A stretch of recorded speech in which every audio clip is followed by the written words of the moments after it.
이렇게 명절을 통해서 또 오랜만에 가족들을 만나고 또 즐겁고 복된 시간을 나눌 수 있기를 원합니다.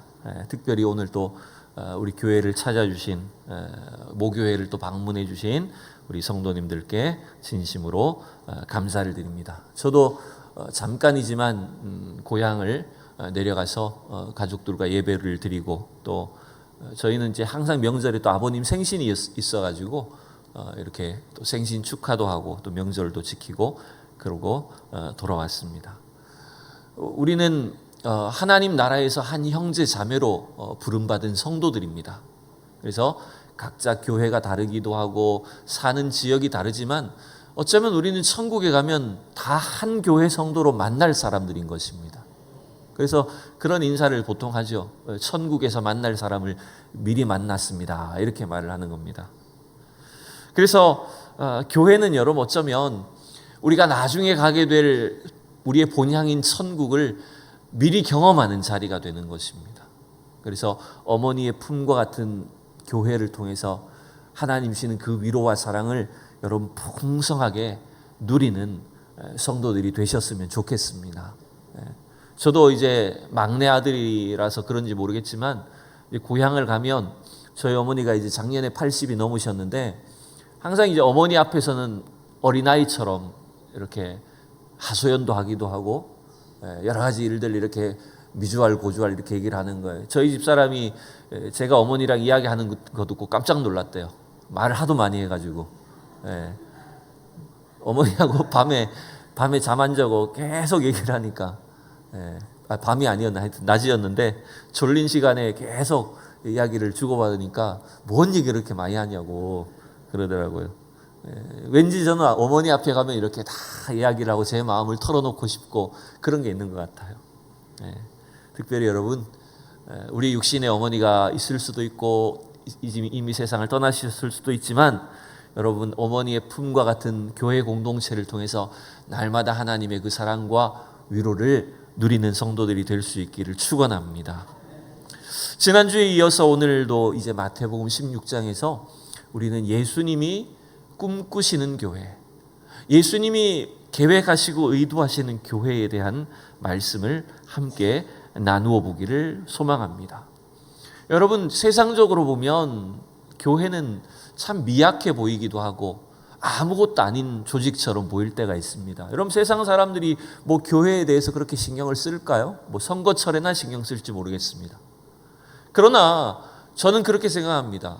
이 땅에 세워진 교회는 세상의 눈으로 보면 너무나 미약하고 작고 보잘것없을지 모르지만 하나님은 이 땅의 교회를 통해서 이 세상의 안전과 이 세상의 번영과 또 대한민국의 모든 발전이 교회 공동체에 달려있다라고 하는 걸 저는 믿습니다.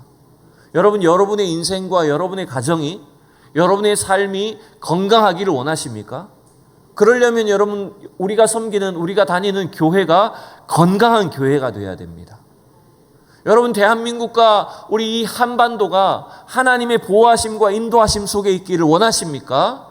그러려면 하나님 세우신 이 땅의 교회가 여러분 날마다 건강하고 또 튼튼한 교회로 세워져 있어야 된다는 것입니다. 여러분 왜냐하면 하나님은 교회를 통해서 일하고 계시기 때문에 그렇습니다. 하나님은 교회 안에 있는 우리 성도들 저와 여러분을 통해서 하나님은 이 땅에 역사하고 계십니다. 우리 함께 옆에 분들과 함께 인사 나누어 봅시다. 하나님은 우리 집사님을 통해 권사님을 통해서 일하십니다. 이렇게 인사하시겠습니다. 하나님 우리 여러분들 통해서 일하고 계십니다. 할렐루야. 지난주에 우리는 이 마태복음 16장 말씀을 통해서 예수님께서 꿈꾸시는 교회, 예수님이 의도하신 교회가 어떤 것인지를 일부분을 살펴봤었습니다. 교회라는 말 자체, 에클레시아라는 그 단어 속에는 하나님께서 저와 여러분을 세상으로부터 불러주셨다는 의미가 들어있죠. 그러니 우리가 더 이상 이 세상에 속해 살고 있지만 우리는 이 세상 사람일 뿐만 아니라 하나님의 구별된 자녀들, 제자로 부름받았다는 사실이 여러분 교회의 출발점인 것입니다. 그러니까 그냥 나와 동떨어진 공동체가 조직이 교회가 아니라 내가 교회로 부름받았다라고 하는 이 은혜를 여러분 기억하셨으면 좋겠습니다. 그래서 하나님은 우리 각 사람, 우리 공동체 교회를 통해서 놀라운 계획들을 갖고 계신 거예요. 또 예수님은 베드로 사도의 신앙 고백, 또 나머지 12 제자들의 그 신앙 고백 위에 교회를 세우신다고 말씀하셨어요. 그러니 세상적으로 보면 보잘것없어 보이지만 우리가 믿고 있는 신앙, 우리가 예수님께 대해서 고백하고 있는 그 믿음의 내용들이 여러분 굉장히 중요하다는 사실을 여러분 기억하셔야 됩니다. 저와 여러분이 건강하고 튼튼한 신앙을 갖고 있을 때는 우리 개인의 삶뿐만 아니라 교회 공동체와 이 나라와 민족의 운명이 어쩌면 우리 한 사람 한 사람의 신앙 위에 달려있다는 걸 여러분 기억하셔야 됩니다. 그 다음에 지난주에 말씀드렸던 것은 뭡니까? 예수님이 교회를 누구의 교회라고 하셨다고요? 내 교회, 예수님의 교회라고 말씀하셨어요. 여러분 그 말은 교회된 우리 성도들과 우리의 가정이, 또한 우리 공동체와 이 땅의 주인이 예수님이란 사실을 여러분 기억해야 된다는 겁니다. 저와 여러분의 인생은 예수님의 것입니다. 예수님이 우리의 인생을 이끌어 주셔야 된다는 것입니다. 그래서 그분의 말씀이 날마다 우리 안에 선포되고 그 말씀을 순종하고 의지할 때 여러분 우리의 신앙생활, 우리의 삶을 통해서 하나님이 참 아름다운 하나님의 일들을 이루어 가실 줄로 믿습니다. 자, 오늘도 우리는 이 마태복음 16장을 통해서 과연 처음 교회를 세우실 때 예수님이 이 교회에 대하여, 우리의 교회에 대하여 어떤 소원을 갖고 계셨는지, 예수님이 꿈꾸시는 교회는 어떤 교회인지를 함께 또 살펴보기를 원합니다. 서두에 말씀드렸듯이 이 세상에서 교회는 참 연약해 보일 때가 있습니다. 또 세상의 세력에 비해서 너무나 미약하고 보잘것없는 존재처럼 보일 때가 있어요. 그러나 여러분 우리가 기억해야 될 것은 하나님이 이 땅에 교회를 세우실 때 세상을 두려워하고 피하고 숨으라고 교회를 만들지는 않으셨다는 겁니다. 오히려 반대입니다. 하나님은 이 땅에 우리 성도들을 택하시고 교회 공동체를 세워주실 때 이 땅의 교회가 세상에 맞서서 싸워서 승리하도록 세우셨다는 걸 여러분 기억하셔야 됩니다. 그래서 여러분 주님이 원하시는 교회는 오히려 이 세상을 정복하는 교회이고 이 세상을 변화시키는 교회이고 이 땅에 하나님 나라를 일으켜 세우는 놀라운 권세와 능력을 주신 것이 바로 이 세상에 세워진 교회라는 것입니다. 과연 오늘 말씀이 그러한지를, 제가 말씀드린 내용이 오늘 성경 구절을 통해서 과연 그러한지를 우리가 함께 살펴보기를 원합니다.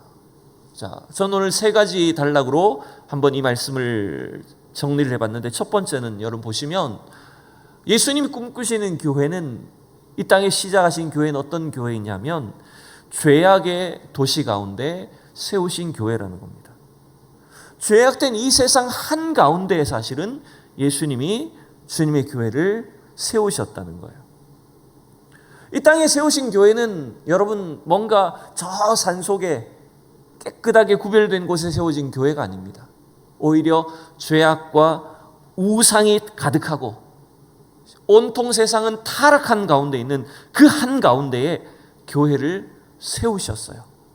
과연 무슨 의도일까요?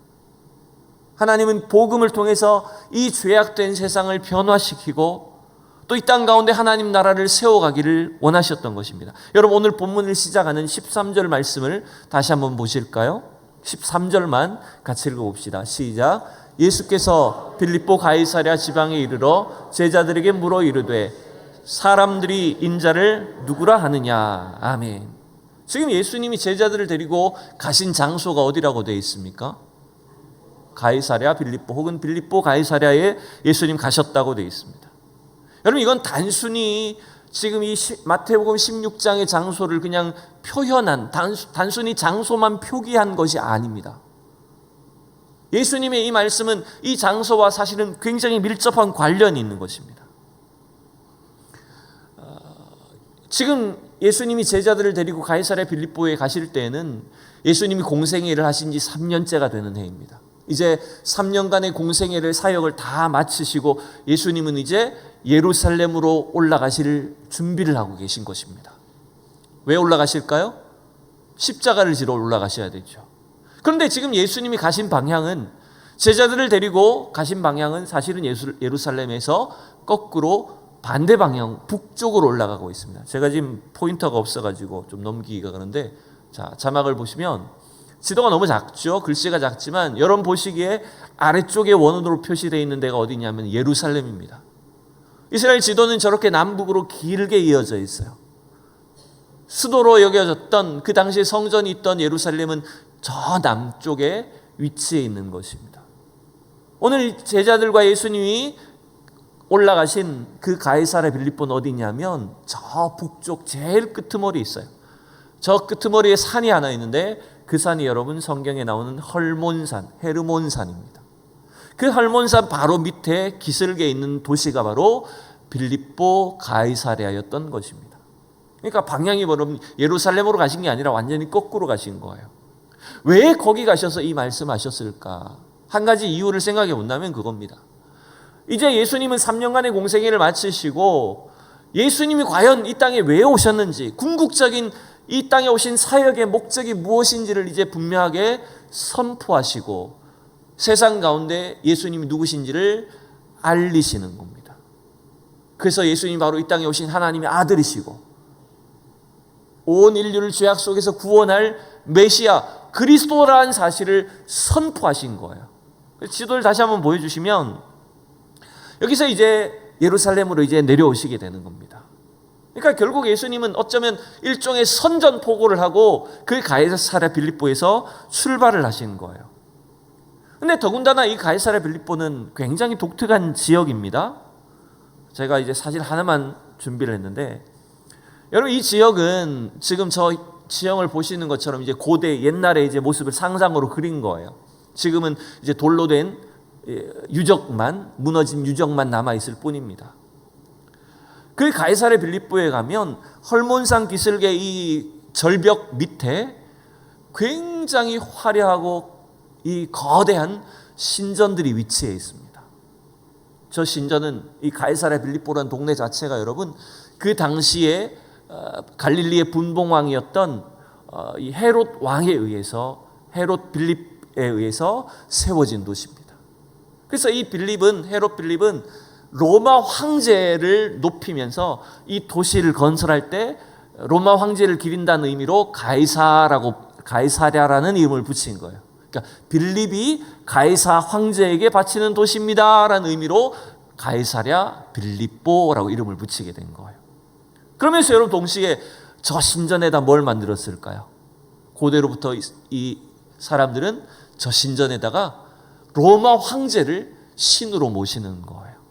그래서 저 바위벽에는 로마 황제를 신상을 만들어서 거대한 신전을 만들어 놓고 거기에 날마다 수많은 사람들이 제사를 바친 거예요. 로마 황제만 신이 아니었습니다. 다시 그림을 조금 더 보여주시면 거기엔 여러분 판신이라고 하는 로마의 아주 유명한 신의 이름이 판신입니다. 판이에요. 이름이 판. 근데 이 판이 무슨 뜻이냐면 여러분 모든 것을 말하는 겁니다.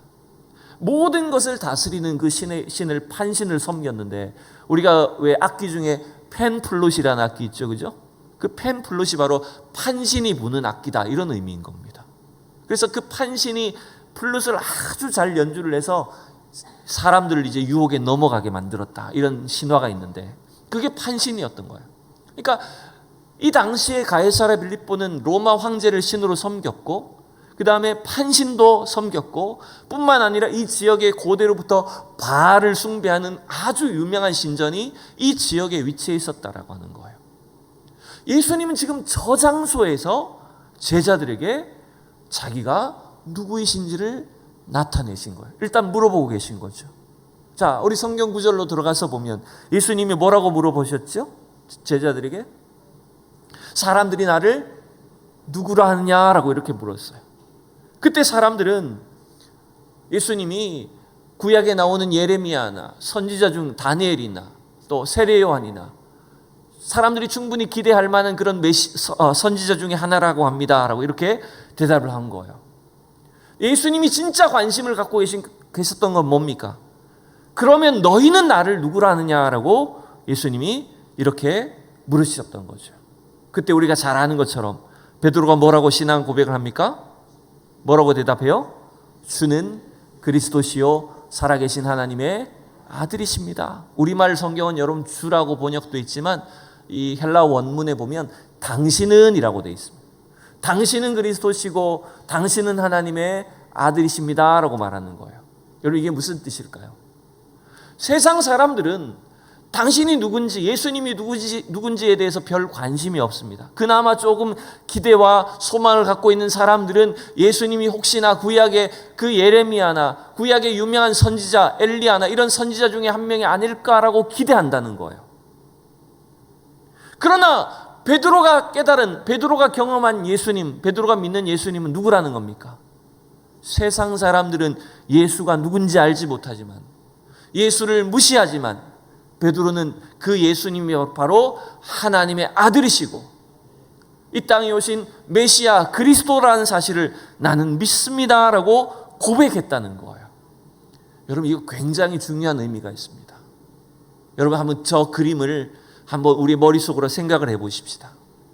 저 장소에 뒤에 배경으로는 의리한 신전과 그 화려한 옷을 입은 그 사제들과 수많은 사람들이 각자 로마 황제에게, 판신에게, 바알신에게, 자기들의 우상에게 절을 하고 제물을 바칠 때 예수님의 행색은 어땠을까요? 너무나 초라했을 거예요.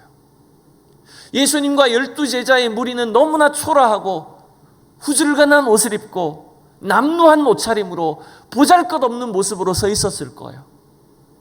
그때 예수님은 제자 베드로를 통해서 이 땅에 오신 예수님이 누구신지를 지금 확인하신 거예요.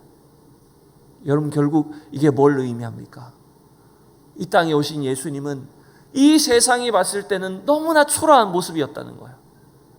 이 세상의 권력과 우상들과 이 세상의 황제 앞에 예수님은 아무것도 아닌 존재처럼 보였지만 이 땅에 오신 예수님은 바로 그 모든 세상의 권력과 우상과 악의 세력들을 이길 수 있는 구원자로 오셨다는 사실을 선포하고 있다는 것입니다.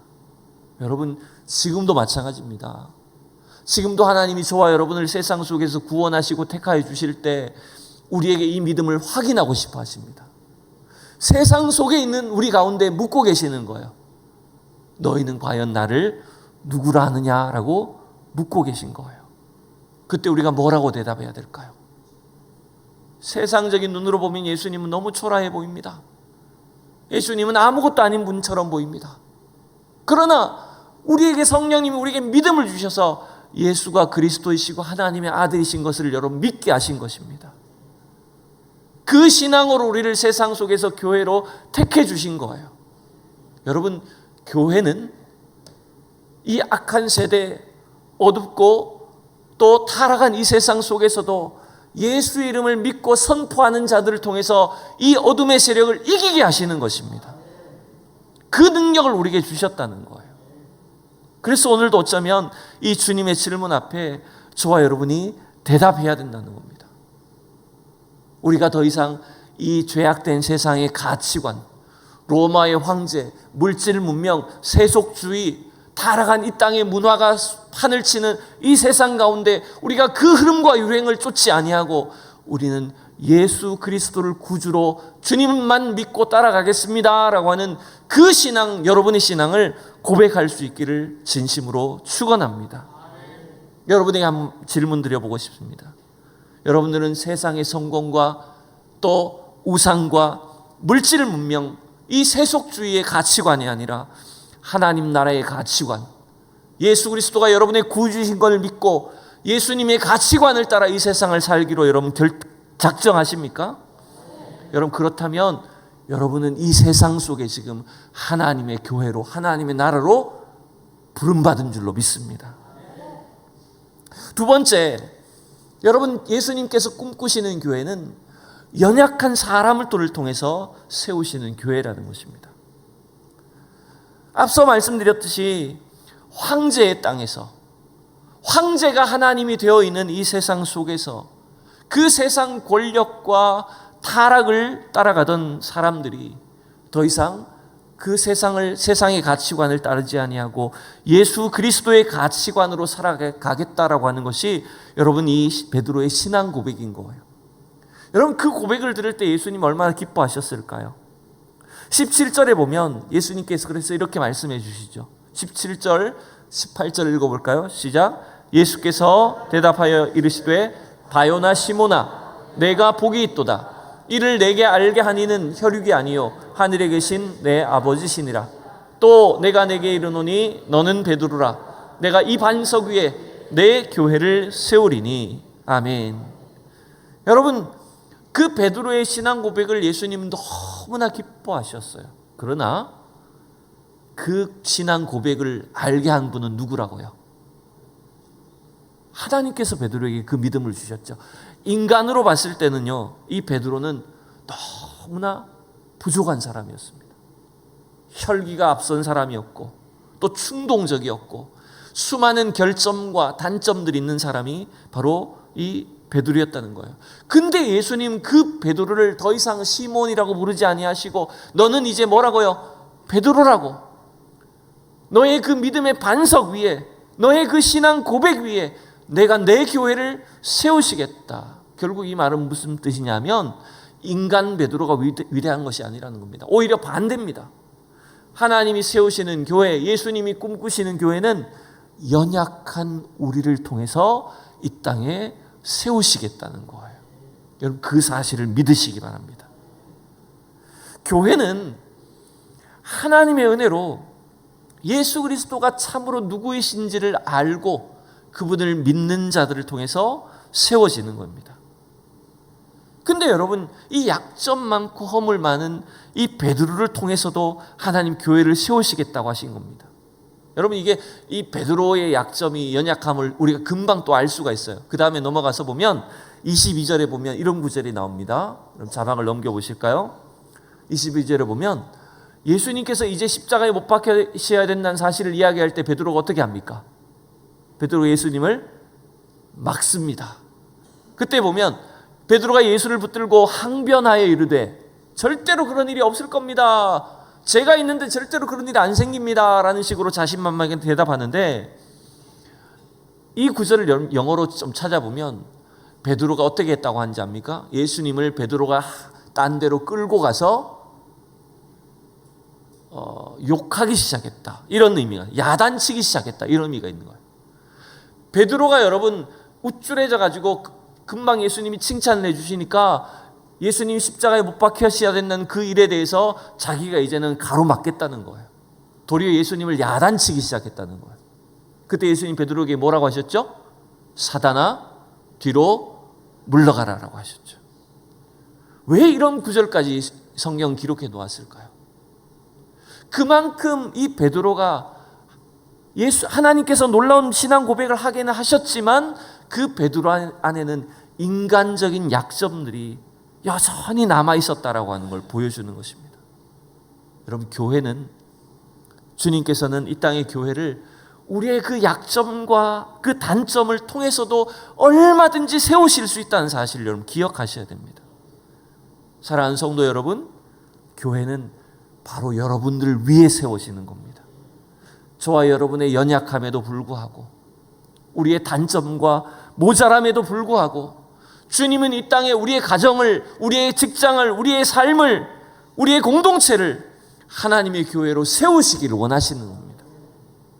그래서 이 땅의 교회가 비록 부족하지만 이 세상을 이기고 더 부흥하게 되고 성장할 수 있도록 주님이 우리 안에서 위대한 일들을 이루고 가고 계신다라고 하는 것입니다.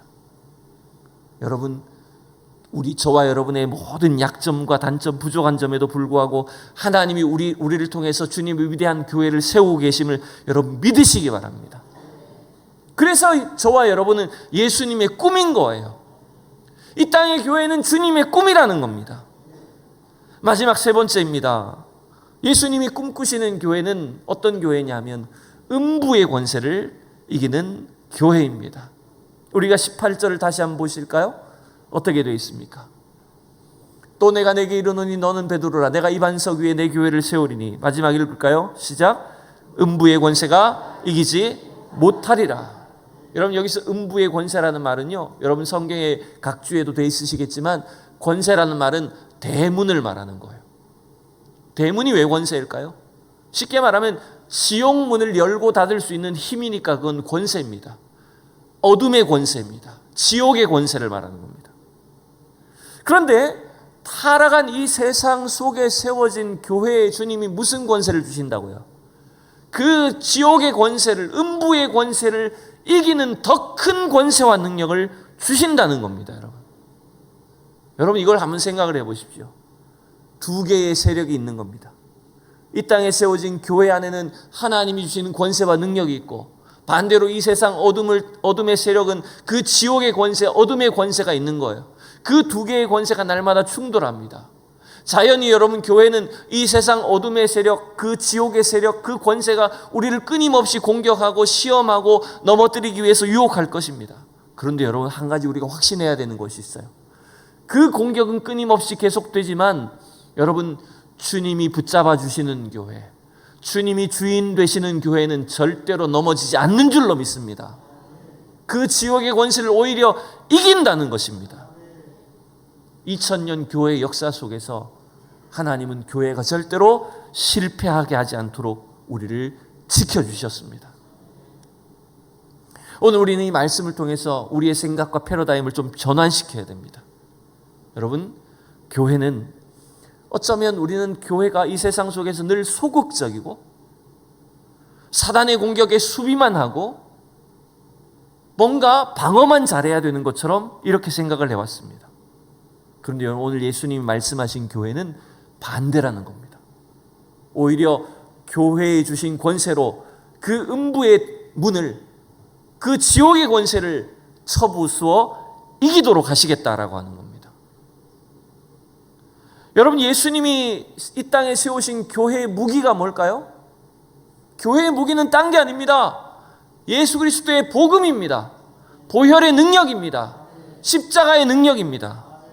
우리가 그 예수님의 복음을 들고 주의 이름을 선포할 때, 복음의 능력으로 이 땅에 나아갈 때 여러분, 그 아무리 견고한 사단의 진도 하나님께서 무너뜨릴 수 있도록 우리에게 승리를 주신다라고 하는 거예요.